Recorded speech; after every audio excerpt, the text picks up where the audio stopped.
Back on Inside Tennessee on this Sunday morning. Dennis Francis, you had a follow-up question for the mayor on affordable housing. Mayor, how do you define affordable housing? Housing has gone nuts all over the country, including but not limited to the city of Knoxville and West Knoxville.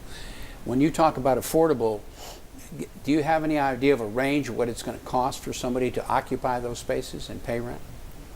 Yeah, I believe the official definition from the Federal Department of Housing and Urban Development is 30% of average median income. So I can't remember off the top of my head what that is for Knoxville, but it's basically 30% of someone's income. No more than that should be allocated towards housing, whether it's rent or mortgage. So once you start needing to spend more than a third of your income on housing, it's too much. And so we need to keep up with incomes, and that's why I'm pleased that I was able to raise the minimum wage for city workers to $15 an hour, so no one makes under 15. But we also need to address the housing supply. So we need to, as a community, work on both those sides of the affordable housing, income and affordability. Mayor, one of the priorities of your predecessor was urban wilderness and making downtown green and adding a lot of trails. And full disclosure, John and I have both served on the Legacy Parks Foundation board, but give us an update on what's happening from the city's standpoint with the urban wilderness and any new trails and parks that are planned.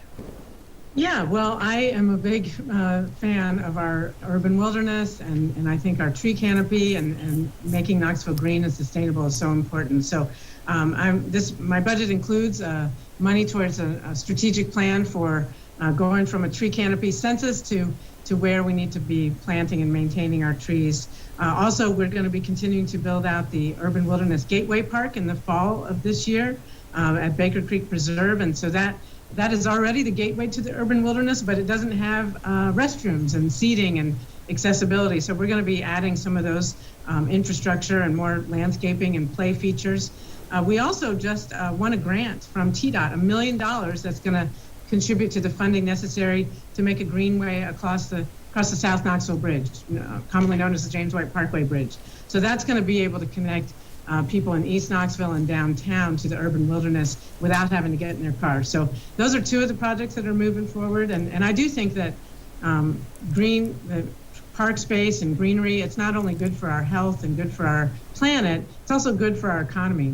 People are coming to Knoxville because we are green and because we have those great parks and outdoor recreation. So I'm thrilled that we're able to continue investing in that area. Mayor, what can we do about painting the old bridge as we come down Nayland Drive that looks like it has psoriasis and seborrhea, and it's been that way for 50 years? You got to talk to the railroad about it. They own that bridge. We don't own it, and the railroads are king. And if you can get them to paint it, I'll be your biggest cheerleader. So that is actually owned by the railroad and under their tutelage. Yes, we don't own it, and we don't get the right to paint it, or even, we can request it, but they have complete control over that. All right, Mayor, this is a percentage guess. There was some chatter on the last few weeks and months about a new pedestrian bridge that would, in fact, connect South Knoxville to closer to the University of Tennessee campus. That would take some buy-in from the University of Tennessee, but also the state, the feds, you name it. Percentage-wise, are we 50-50 on that in the next few years? Are you 20-40? I mean, what's your guess? Whether it's going to move forward? Yes. I would say we're 80% moving forward. That doesn't mean it's going to happen right away because it's a big multi-million-dollar project. But the good news is that the city of Knoxville, Knox County, the state of Tennessee, and University of Tennessee all want this to happen. And in my experience, where there's a will, there's a way. People are very supportive of the University of Tennessee, and the University of Tennessee is growing by leaps and bounds.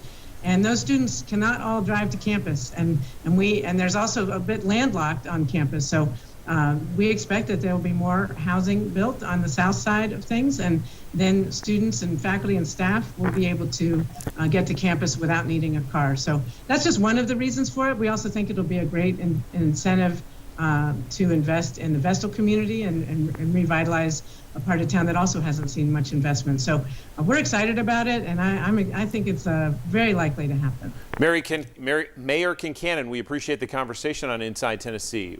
We'll have you back and look forward to seeing you in person soon.